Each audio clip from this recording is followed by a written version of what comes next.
Hi friends, రెక్కల hands ఇదిగోనండి. ఇలాగా కట్ చేశాను. మీరు కుట్టిన తర్వాత మీకు చూపిస్తాను ఎలా ఉందని.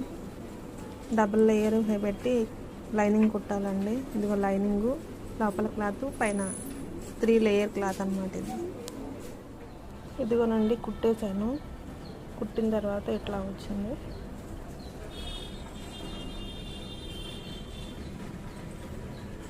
ఇదిగోండి రెక్కలు 3 స్టెప్స్. స్టెప్ 1 2 3. లోపల కూడా